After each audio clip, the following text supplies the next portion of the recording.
Apakah kamu seorang pegawai atau karyawan dengan peredaran bruto setahun tidak lebih dari 60 juta rupiah? Udah lapor SPT tahunan belum? Belum.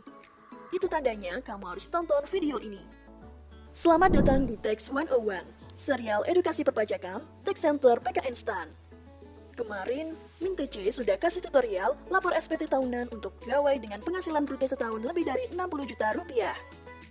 Nah, sekarang gimana kalau penghasilan bruto setahun tidak lebih dari 60 juta rupiah? Formulir SPT yang digunakan adalah formulir 1770 SS. Biar lebih satset, kita isi pakai e-filing melalui gawai masing-masing ya kawan Tax Center.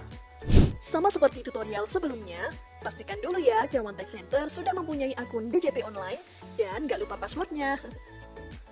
Kawan Tax Center juga harus menyiapkan dokumen-dokumen di bawah ini. Agar dapat dipahami dengan mudah, Min TC akan kasih ilustrasi sebagai berikut. Berikut bukti potong yang diberikan perusahaan Y kepada Agus. Mari kita mulai simulasi pengisian SPT 1770 SS milik Agus. Buka laman pajak.go.id, klik login pada bagian kanan atas halaman. Login menggunakan akun DJP online dengan memasukkan NIK atau NPWP, kata sandi, dan kode keamanan. Pilih menu lapor. Pilih e-filing. Pilih buat SPT. Pilih sesuai kondisi kawan Tax Center.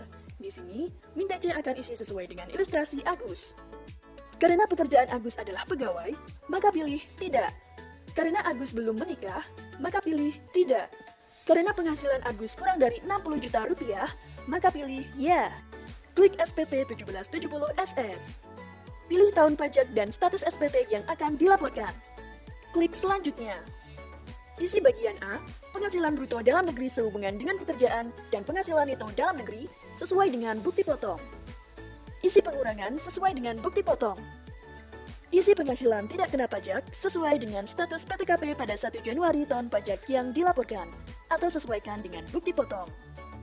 Pastikan angka pada pajak penghasilan terutang dan angka pada pajak penghasilan yang telah dipotong oleh pihak lain sama, sehingga status SPT nihil. Klik berikutnya. Jika kawan Tax Center memiliki penghasilan yang dikenakan PPh final, misalnya atas sewa tanah dan atau bangunan, bunga deposito, dan seterusnya, dan penghasilan yang dikecualikan objek pajak, misalnya beasiswa, warisan, hibah, dan seterusnya, dapat diisikan pada bagian B. Klik berikutnya. Pada bagian C, isi jumlah keseluruhan harta yang dimiliki pada akhir tahun pajak, dan jumlah keseluruhan kewajiban atau utang pada akhir tahun pajak dengan sisa utang yang dimiliki per akhir tahun pajak. Klik berikutnya. Jika kawan Tax Center sudah yakin mengisi data-data di atas dengan benar, lengkap, dan jelas, maka centang setuju, dan klik selanjutnya. Cek lagi apakah sudah sesuai, dan pastikan catatan lengkap.